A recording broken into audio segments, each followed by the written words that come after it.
All right, so without further ado, I am thrilled to introduce my friend and Ombuds colleague, Jen Monty. And Jen's going to spend our time together discussing Beyond Defensiveness, Preparing for Emotional Intelligent Conflict. Jen is the Boston Children's Hospital's Ombuds Office Director. That's a mouthful. She has 20 years of conflict resolution and conflict resiliency work as an ombuds, a mediator, a facilitator, a conflict coach, and an educator. She focuses on restorative practices so that people can feel successful at work and in their working relationships. She obtained her JD from Emory University School of Law in 2001. She's worked as a dispute resolution professional and ombuds in New Zealand, and she did that for almost 10 years, and was most recently the Associate Ombudsman at the National Institutes of Health. She is a member of the International Ombuds Association and the Arbitrators and Mediators Institute of New Zealand. And she's a fellow in arbitration on the AMINZ mediation panel. She's a frequent presenter and an educator on conflict resolution and building conflict resiliency at work. So I know you're going to enjoy this presentation. And Jen, welcome. We're so glad to have you back for this part 2. And with that, I'm going to turn it over to you. Great. Well, hi, everyone. I'm hoping that the next 25 minutes or so is a quick dive into, first of all, a reminder about defensiveness for anyone who attended our previous session, but also sort of extending that and thinking about what we can do to prepare for emotionally intelligent conflict. So without further ado, and we'll be using chat quite a lot. I like to ask lots of questions and to have as much participation as we can. So in our time together, we'll just have a quick recap about what defensiveness is, where it comes from, and the disruption strategy we talked about in the last session around recognizing, checking our rates, recognizing, acknowledging, taking a timeout, and resetting. And we're going to tie that to our understanding of emotional intelligence and how not only for ourselves, but how we can create environments where conflict can be more productive and more effective. And hopefully give you just a couple of tools and some tips for engaging in emotionally intelligent, productive conflict. So I came across this phrase in an article that I can't find now, or I would give it to you. And I really loved it. I loved how it framed defensiveness, and that it is the illusion of protection. And that is exactly what defensiveness is. It is a protective strategy that we engage in at a neuroscience level or at a brain level to protect us from things that hurt. And I don't mean physical pain in this in this particular case, but the type of pain that we experience when our sense of emotional significance within a group, our competency, and our general likability is threatened. And typically, when we are experiencing something that feels like a threat to one or all of those elements, we might experience shame. And defensiveness protects us from unpleasant feelings. And it's really hard to imagine a more unpleasant feeling than experiencing shame. And of course, shame is a sort of a secondary emotion, and underneath that, sort of the primary emotion that we're often experiencing is fear. And so, you know, defensiveness tries to protect us from how we're experiencing that. And so what's happening at the brain level when this happens? Well, the first thing is we get kind of stuck in that fear response, right? And the fear response is typically fight, flight, fawn, or freeze. And all of us have a preferred way of responding to fear. And that comes out in the ways that we communicate, in the ways that we process emotion, and in what's happening in our bodies. When we talked about this last time, like some really common body things that happen are suddenly feeling like your stomach has dropped, or tightness, suddenly fast breathing or heartbeat, feeling really hot or cold. That is often one of our first indicators that something might be happening here that feels like it's a threat to our emotional significance, our competency, or our likability. And so we can get stuck in that space, or what neuroscientists often refer to as the amygdala hijack, which prevents us from getting to the part of the brain where we can relax a little bit, have a little bit of introspection, be in a place of collaboration and creativity, which is the neocortex. So part of overcoming defensiveness is getting out of that amygdala hijack space. But there's something else that's happening in the brain too. There are three parts of the brain that register physical pain. One, that we're having pain at all. The second, that where in the body pain is occurring. And third, what the level of pain is. And that pain threshold and that pain experience can be rather individualized for lots of different reasons. What's interesting is in doing some MRI work or functional MRI work, scientists discovered that we actually experience social rejection. When we experience social rejection, two of the three pain areas in the brain are also activated. So we experience these social pains or these social pinches in the same parts of the brain that we experience physical pain. That's a lot to ask our brain to get over, particularly when we are in the moment and trying to navigate really tough situation. So I just want to pause there and ask everyone to pop into chat. And just like, anyone know exactly what I'm talking about? Like, you're in a situation, you can feel yourself, like, oh, I think I might be feeling a little defensive here. Does that resonate with anybody? Yeah. Yeah, my heart quit 100%, definitely, absolutely. So we know it, right? And the hardest thing is, the worst part is when we know it and we don't know how to get out of it. So the strategy that we talked about last time, which is from a great book called Radical Collaboration, 5 Essential Skills for Overcoming Defensiveness and Building Successful Relationships. This is not exactly how they framed it. I wanted a little mnemonic device. So it's called checking your rates, recognizing, acknowledging, the most important part here, taking the time out. So that's an active recovery. It gives you a chance to evaluate your next step so that you can start again. But of course, in order to even recognize that you might be having a defensive response, you have to start by knowing what your defensive triggers are. And we shared a little worksheet last time, which I'll include again this time. That's got probably some like 50 of the most common defensive triggers or responses that we engage in as people, so that you can go through that for yourself and get some self-awareness. Like, yeah, if I'm feeling really defensive, this is what I do. And many of you have already noted that, like shortness of breath. Yeah, absolutely. Quickening heartbeat. I know for me, my stomach drops, my face feels really hot. I do feel a little shortness of breath.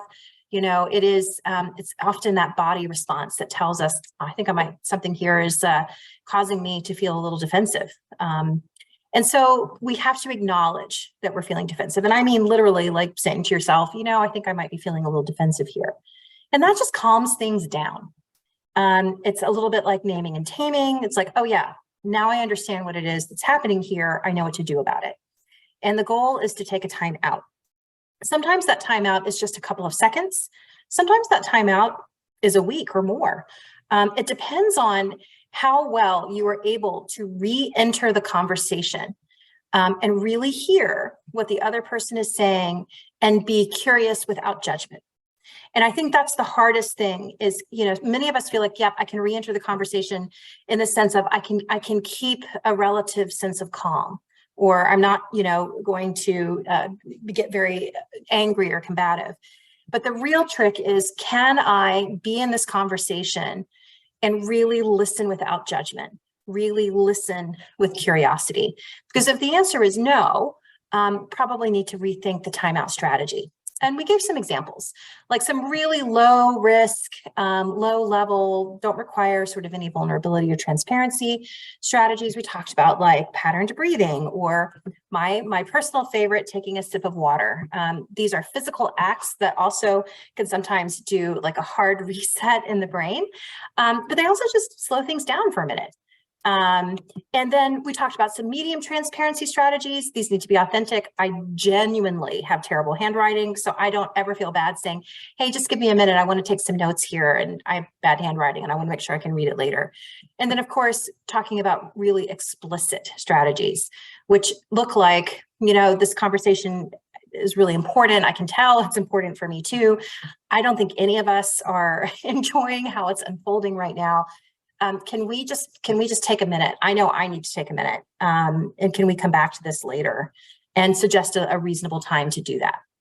So that's a really quick, hey, this is what we talked about last time, but I know we want to get into, okay, well, that's all great for us as, individuals, but we're not usually having these conversations with ourselves. We're not usually in these environments on our own. How do we prepare and deal with this when we're in the throes of a tough moment, or we're in the throes of a tough conversation? And this is where emotional intelligence comes in.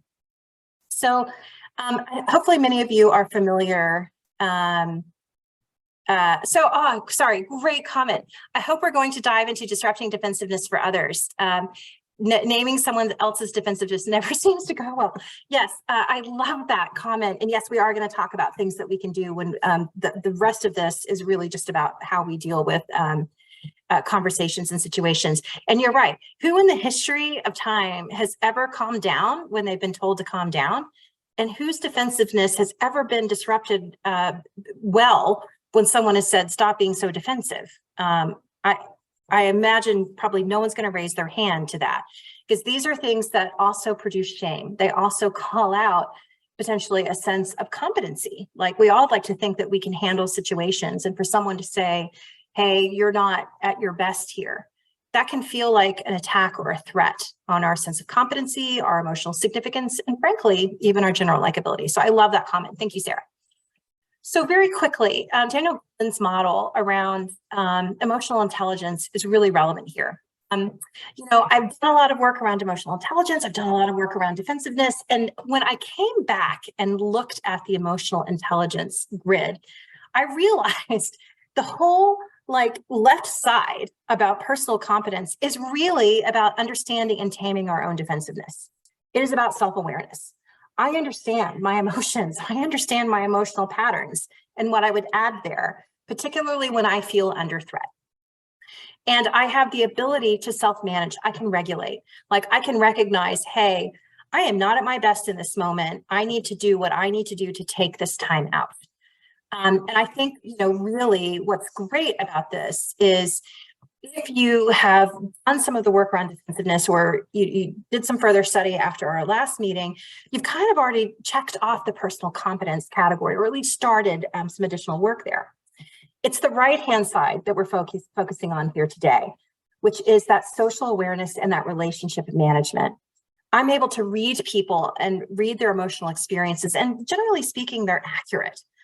I understand when people are doing certain things or how they're responding, I understand why that's occurring within the context of the situation that we're in. And because of that, I'm able, again, generally speaking, to have successful right time, right sized interactions. And I really like that distinction, not just right time, but right sized. I think many of us understand and know that as much as we might want to try to get through something in one big conversation, that doesn't always work. Sometimes the best thing we can do is take small bites. So being able to have that social awareness of, I understand why this person is perhaps responding the way they are in this situation. And because I've got good self-awareness of myself and I'm able to regulate, I don't have to respond. I don't have to be provoked by what's happening there. And I really value this person and I value the situation. And so I'm able to effectively, which is a measure of success, effectively navigate this really tricky moment for both of us. And if I can do that, then I'm allowing the other person to also find their self-management and their social awareness and relationship management. So, I want to just come back to that timeout. When we talked about timeouts before, we really talked about them for ourselves. Hey, this is about my emotional regulation. But now I want you to think about timeouts with a secondary purpose. Hey, am I able to come back to this conversation and be genuinely open and be genuinely curious? And have I given myself enough time to assess what is actually happening here? Because depending on what's happening, that's going to determine what you do or what you don't do. So I want to talk about 3 situations where emotional intelligence can help mitigate defensiveness. And, we've got number 1, number 2, and number 3, and would love for you just to throw into chat which one of these are ones that you personally had to deal with or what you think would be a struggle. And the first one is when we are purposefully introducing the potential conflict.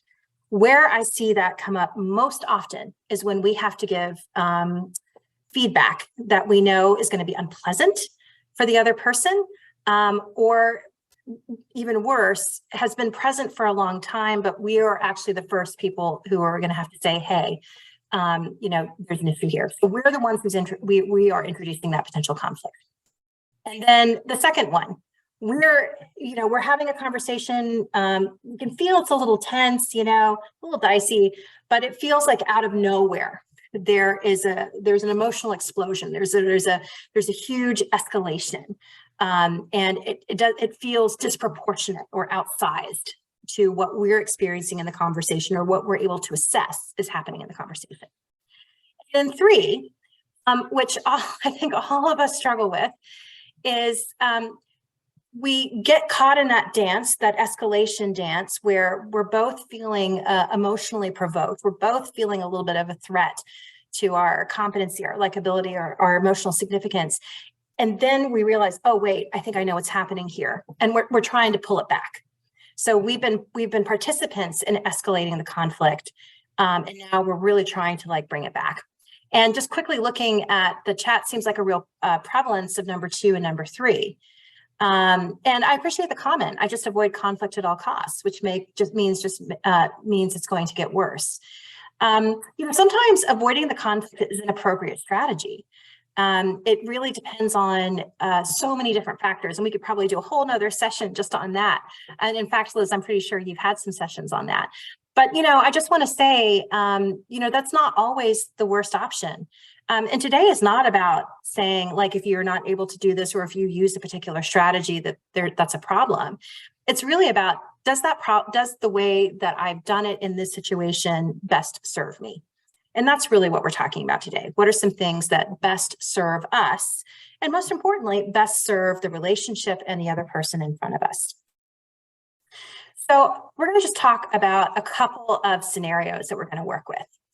The first is where you do have to give feedback to someone you manage who's not received this feedback before. And we're just going to raise the stakes a little bit. This is about aggressive behavior that apparently has been present for a long period of time, but has never been shared with this person. So questions, to be thinking in the back of your mind, what's important? Why do I have to have this conversation? Is it absolutely necessary? What would happen if I didn't? What can we reasonably accomplish in this conversation? Do I have time to plan this conversation? Is this something that I can decide, or we can set a meeting together when we are both at our best? And where am I going to wobble? Where am I going to really struggle in this conversation? And how can I prepare myself for that? Where do I think the other person might wobble? Because, I've got some awareness of them, and I've got some awareness of our relationship. And then the second one is you're having a conversation with a colleague about some shared work that escalates very quickly and includes some personal attacks. And those same questions are relevant. What's important here? What can we reasonably accomplish in this moment? And do I have time to plan? And where might I wobble? So just a little way to think about it, a real quick 3-step process. Assess. Remember, we've already been talking about assessment, right? That's part of the timeout strategy that we've talked about before. Assessment is part of the emotional intelligence framework. So we're going to put that front and center. That assessment is really the step 1. And then plan, even if it's planning for in the moment. It's important to really orient yourself this is what I'm doing. And then later down the track, you can also do reflection. And that reflection can help you gain skill, can help you feel better when other situations present themselves. So when we talk about assessment, what we're talking about here, what are the relationship requirements? You know, is this a relationship that we're going to have regardless? Like, we're going to have to continue working together. We're going to have some form of relationship no matter what, because that's going to dictate a little bit about what you do here. If it were a really transitory relationship, you might take a very different approach. What are the timing requirements? Is this something that can wait? Do we have a week? Do we have 2 weeks to plan? Or is this more of a burning platform type of issue? And it's either we're literally in the moment and we need to address it now, or we need to address it relatively quickly. A quick understanding of what you need. What do I need to feel successful in this conversation? So part of that, again, is understanding what typically triggers you, or what provokes your defensiveness, what provokes that protective strategy, and your understanding of the other person. So again, this is going into that second column of emotional intelligence. What do I think they need? And here's a little tip. If it's something that you need, generally speaking, there's going to be some shade of that the other person needs. Because as humans, we do have shared common needs. And so if you think it's something that would help you, more than likely it's something that's going to help the other person. And then another thing to think about here from an assessing perspective, what else is going on that would impact the conversation? Do we know for ourselves that we're exhausted and we only have 30 minutes to do this, and it's in between 2 other completely different types of meetings? Is that really the best way to do this?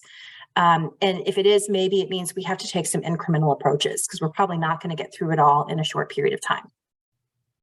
So all of those things are things that we need to think about. So again, so those scenarios, we want to give some feedback to someone who we manage and they've not received the feedback before. How many of you think that this is likely to come as a surprise to this person?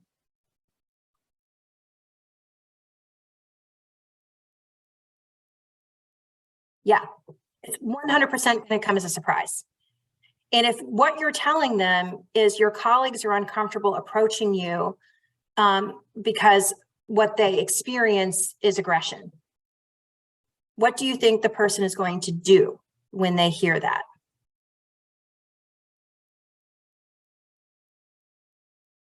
Probably be aggressive. Yeah. So some things to think about here, you know, as you're planning, fighting back, telling themselves stories about why this is happening, all of these things. Absolutely. All of that's likely happening. And, you know, so there's some things here that can be of particular help when you've got time to plan the relationship, the conversation. The same thing might happen when you are in this in the moment conversation that seems to just explode.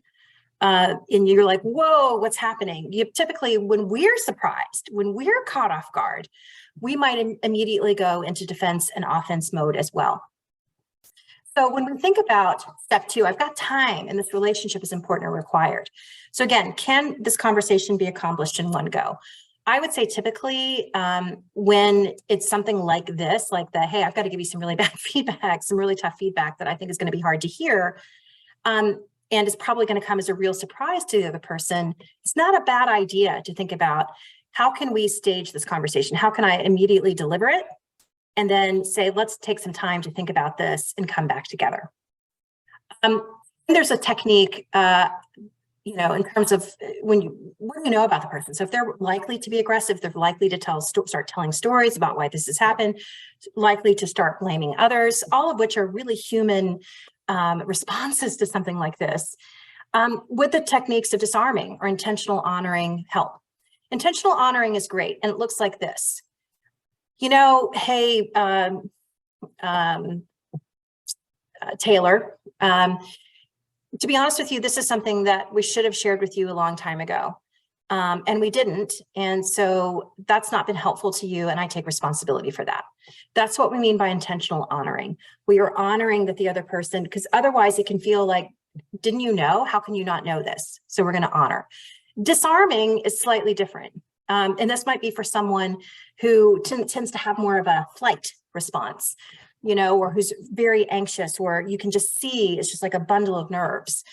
So disarming might look like, hey, I can imagine what it's like getting a calendar invite to come talk to the chief or your manager unexpectedly.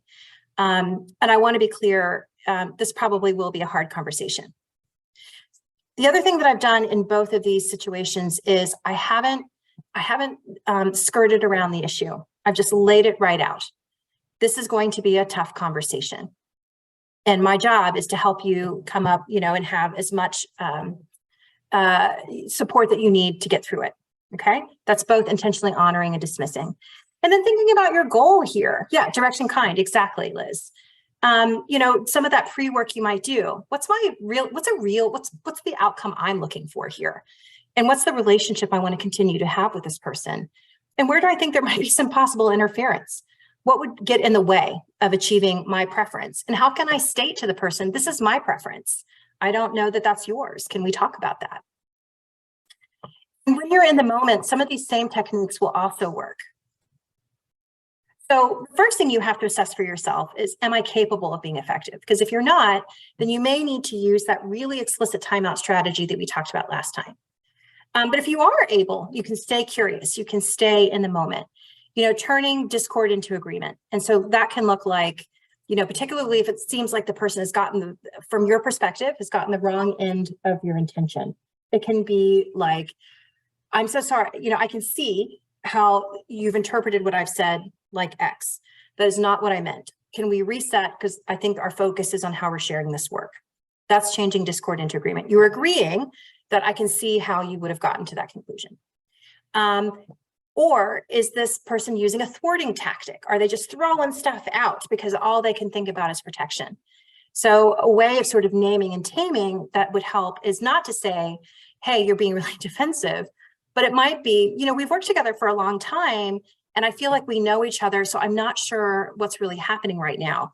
But obviously there's something that this conversation is not being effective for either of us. What I want to talk about is X. Is that something that you feel like we can both talk about right now?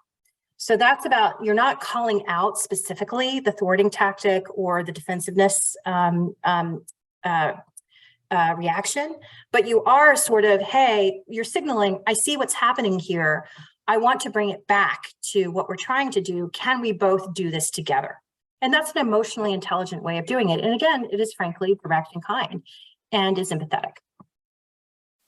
So we'll just finish with, in terms of reflecting on, after you've done all this, think about it. Like, what are the kinds of conversations that I don't handle as well as I would like? And what kinds of personalities are likely to provoke a response from me? Are there specific people, settings, or topics that are particularly difficult for me to navigate? What is one technique I think I'm already good at? And what's one I want to improve? And these are things that you can do on your own when you have time and when you're processing a tough conversation, including tough conversations that are effective. Those can be some of the best to reflect on because it allows you to understand, like, hey, I tried this thing and it worked. And so I want to, get even better at that, or I want to try that again in a different setting and see if it works as well. Finally, when we think about defensiveness, and we're thinking about defensiveness as it relates to emotional intelligence, there's really two sides to this. One is extending our personal competence with mitigating defensiveness. It allows us to be calm, because if we're calm, more than likely the other person's going to feel calm too. It allows us to be prepared. So it makes it a little bit easier for us to navigate the unexpected. It allows us to remain curious. And the more curious we can be about the other person, the more likely they are to feel heard and seen, which is going to be natural de-escalation. And it allows us to be more specific about our pacing. And similarly, when we're trying to set up emotionally difficult conversations, whether we have time to plan or we're in the moment, there's always opportunities to practice your steps. And that's that 3-step plan: assess, plan, reflect. Know yourself. Because if you know yourself, you're pretty likely to know what's going to help the other person too. And practice where you wobble. If you know that there are certain circumstances or situations that are tough for you, find some low risk ways to practice. And just as throwing it out there, the ombuds can be a great safe place to do some practice. And most importantly, remain authentic. And that is your Beyond Defensiveness, Preparing Emotionally Intelligent Conflict. And it has been a delight to be with you. I know we're just slightly over time, but I'll just open it up if anyone has any questions. I hope that this has been useful. Thank you, Jen. So for those who are still here and want to hang out for a few minutes, George, let's go ahead and end the recording there. I will change the security